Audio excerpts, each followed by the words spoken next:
தொடர்ந்து நம்ம ஈரானுடைய நிலவரங்களை பார்த்துட்டு இருக்கோம். இன்னைக்கு புதன்கிழமை காலையில வந்திருக்கக்கூடிய ஒரு நல்ல செய்தியை தான் பார்க்க போறோம். போர் நிறுத்தம் இப்போது அமலாயிருக்கு. ரெண்டு பக்கமுமே அறிவிச்சிட்டாங்க. இதுவரையும் பாத்தீங்கன்னா எப்ப பார்த்தாலும் இந்த ட்ரம்ப் தான் சொல்லிட்டு இருப்பாரு. ஆனா இன்னைக்கு அமெரிக்காவும் இந்த பக்கம் பார்த்தா ஈரானுமே 2 பேருமே அறிவிச்சிட்டாங்க. போர் நிறுத்தம் அடுத்த 15 நாளுக்கு போர் நிறுத்தப்படுது. இது தற்காலிக நிறுத்தமான்னு கேட்டா கிடையாது. இது பார்த்தா என்ன சொல்லியிருக்காங்கன்னா, இப்போதைக்குதான் தற்காலிக நிறுத்தம். 10ஆம் தேதியில இருந்து நாங்க பேச்சுவார்த்தையை ஆரம்பிக்க போறோம். பேச்சுவார்த்தையை ஆரம்பிச்சோம்னா இது நிரந்தர நிறுத்தமாக மாற்றப்படும் அப்படின்னு சொல்லியிருக்காங்க.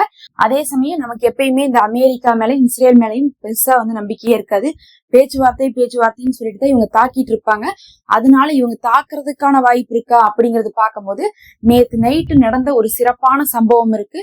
இவங்க அதாவது அமெரிக்காவே அடிப்பணிந்துதான் என்ன இருக்காங்க, இந்த போர் நிறுத்தத்துக்கு வந்திருக்காங்க. முடியவே இல்ல, இனி இந்த போரை நிறுத்திட்டா போதும் அப்படிங்கக்கூடிய நிலைமைக்கு வந்திருக்காங்க.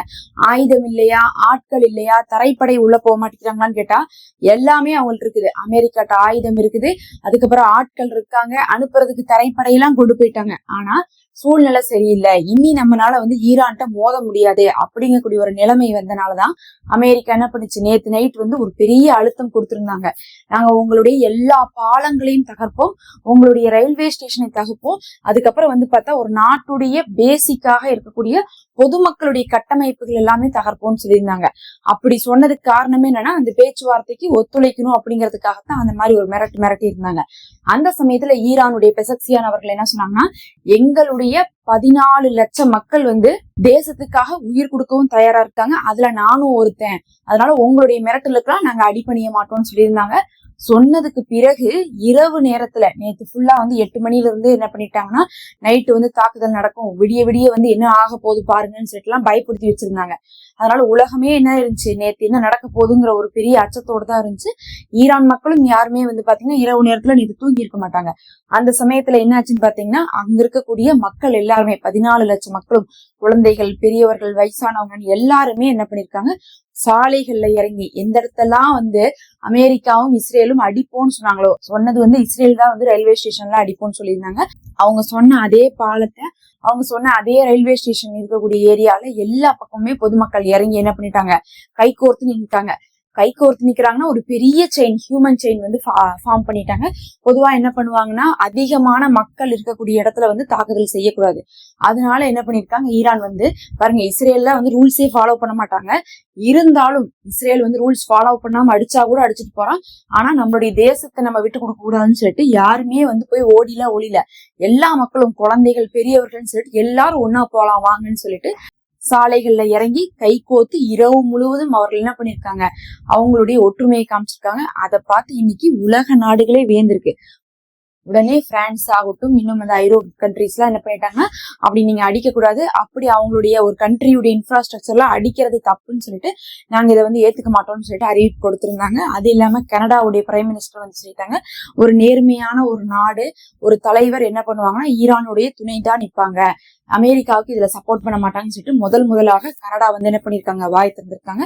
பல நாடுகள் நேத்து என்ன பண்ண ஆரம்பிச்சிட்டாங்க, அழுத்தம் கொடுக்க ஆரம்பிச்சிட்டாங்க. அதுல ஒண்ணு பாத்தீங்கன்னா இந்த அரபு நாடுகள், நீங்க அடிச்சுட்டு போயிருவீங்க, அதுக்கப்புறம் அவங்க என்ன பண்ணுவாங்க, எங்களுடைய இன்ஃப்ராஸ்ட்ரக்சரையும் சேர்த்து தாக்கிடுவாங்கன்னு சொல்லிட்டு அவங்களும் போய் என்ன பண்ணிருக்காங்க, அழுத்தம் கொடுத்திருக்காங்க. பொதுமக்களும் பாத்தீங்கன்னா ஈரான் மக்களும் 14 லட்சம் மக்கள் ரோட்ல இறங்கி அவங்களுடைய ஒற்றுமையை காமிச்சிருக்காங்க. அந்த நேரத்துல அடிக்கிறதுக்கு வாய்ப்பே இல்லை. ஏன்னா அடிக்கவே கூடாது. அமெரிக்காவை பொறுத்தளவுக்கு, இஸ்ரேலை பொறுத்தளவுக்கு அங்கங்க இனப்படுகொலை செய்யறாங்க. ஆனா செஞ்சாலும் கூட பாத்தீங்கன்னா இந்த ஸ்கூல்ல எல்லாம் அடிச்சாங்கன்னா என்ன சொல்லுவாங்கன்னா, இல்ல நாங்க அடிக்கல, ஈரானே மாத்தி அடிச்சிட்டாங்கன்றுவாங்க, இல்ல தப்பா ஏதாவது விழுந்துருச்சுன்றுவாங்க. அங்க பள்ளிக்கூடமே இல்ல, அங்க பார்த்தா போராளிகள் தான் இருந்தாங்க அப்படின்ட்டுருவாங்க, ராணுவம் தான் இருந்தாங்கன்றுவாங்க. இந்த மாதிரி எதையாவது ஒண்ணு சொல்லியாவது என்ன பண்ணுவாங்க, பொதுமக்களை நாங்க தாக்கலன்னு காட்டிட்டு இருப்பாங்க. ஏன்னா உலக நாடுகளே பொதுமக்கள் அதிகமா இருக்கக்கூடிய இடத்த தாக்க கூடாதுன்னு சொல்லியிருக்கிறதுனால பொதுமக்கள் என்ன பண்ணிட்டாங்கன்னா, இதுதான் சான்ஸ்ன்னு சொல்லிட்டு அவங்க ஒரு செயின் ஃபார்ம் பண்ணி, அந்த ஃபார்ம் பண்ண வீடியோ எல்லாத்தையும் பாத்தீங்கன்னா நேற்று ஃபுல்லா வைரல். அதுக்கப்புறம் உலக நாடுகளே பார்த்துட்டு இருக்கக்கூடிய நேரத்துல அமெரிக்காவால என்ன பண்ண முடியல, சொன்னதை செய்ய முடியல, இஸ்ரேலால அடிக்க முடியல. அப்படி ஒரு நிலைமை வந்துருச்சு. 10ஆவதுக்கு ட்ரம்ப் எனக்கு அடி பண்ணிக்கணும்னு சொல்லிட்டே கிடந்தாரு. கடைசியில பார்த்தா இவங்கனால சொன்ன தாக்குதலை செய்ய முடியாம இவங்க அடி பண்ணிச்சிருக்காங்க. என்ன பண்ணிருக்காங்கன்னா, நிறைய விட்டு கொடுத்திருக்காங்க. வேற எதுவும் அந்த 15 நிபந்தனைகளை பத்தி எல்லாம் பேசல. ஒண்ணு ஈரான் என்ன சொன்னாங்கன்னா போர் நடக்குதுங்கிறதுனாலதான் ஹார்மோஸும் மூடி இருக்கோம், போர் நடக்கலைன்னா ஹார்மோஸை திறந்து விட்டுருவோம்னு சொல்லிட்டு ஆரம்பத்துல இருந்தே சொன்னாங்க. போர் ஆரம்பத்துல இருந்தே சொன்னாங்க ஹார்மோஸை மூடி வைக்கணும்னு எங்களுக்கு எந்த அவசியமும் இல்லை, போருக்காக தான் மூடி இருக்கோம்னு சொல்லிட்டு இருந்தனால இப்ப என்ன பண்ணிருக்காங்கன்னா ஹார்மோஸை நாங்க திறப்போம். அதாவது வந்து இந்த 15 நாள் போர் நிறுத்தம் அமலாகக்கூடிய இந்த நாட்கள் எல்லாமே ஹார்மோஸ் திறந்திருக்கும். ஆனா எதுவரைனா ஈரான் மேல அமெரிக்காவும் இஸ்ரேலும் எந்த ஒரு அநியாய தாக்குதல்களும் பண்ணாம இருக்க வரையும், அவங்க மறுபடியும் தாக்குதல் பண்ணா நாங்க ஹார்மோஸை இழுத்து முடிடுவோம்னு சொல்லிட்டு ஈரான் என்ன பண்ணிருக்காங்க, வார்ன் பண்ணி தான் வந்து இந்த போர் நிறுத்தம் வந்து கொண்டு வரப்பட்டிருக்கு. ஈரான் மக்களுடைய ஒத்துமையின் காரணமாகவே வந்து பாத்தீங்கன்னா அமெரிக்காவால மேற்கொண்டு தாக்குதல்கள் எல்லாம் செய்ய முடியல. அவங்க வந்து அழிக்கக்கூடியவங்க தான், பொது இன்ஃப்ராஸ்ட்ரக்சர் எல்லாத்தையுமே அழிச்சு விட்டுறணும், ஈரான் திருப்பி மீண்டே வரக்கூடாதுன்னு சொல்லிட்டு தான் நினைச்சாங்க. ஆனா அப்படி பொது இன்ஃப்ராஸ்ட்ரக்சரை அழிக்கணும்னா கூட அந்த இடத்த விட்டு மக்கள் போயிருந்தாங்கன்னா அடிச்சிருப்பாங்க. ஆனா மக்களும் போகாதனால அமெரிக்காவால் அடிக்க கூட முடியாம கடைசியா வந்து வெற்றின்னு எதையுமே சொல்ல முடியாம என்ன பண்ணிருக்காங்க, இந்த போரை நிறுத்திருக்காங்க. இதுல வேற பாத்தீங்கன்னா ஈரான் சொல்லிச்சு நாங்க தான் வந்து கடைசி அடி அடிப்போம்ட்டு. அதே மாதிரி கடைசியான அடியை வந்து என்ன பண்ணிருக்காங்க, ஈரான் தான் வந்து இஸ்ரேல் மேல அடிச்சிருக்காங்க. அடிச்சுட்டு தான் என்ன ஆயிருக்குன்னா இந்த போர் நின்று இருக்கு. இதுதான் வந்து இந்த 12 நாள் போர்லயும் நடந்துச்சு. கடைசியா 12 நாள் போர்லயும் யார் அடிச்சாங்கன்னு பார்த்தா ஈரான் தான் அடிச்சாங்க.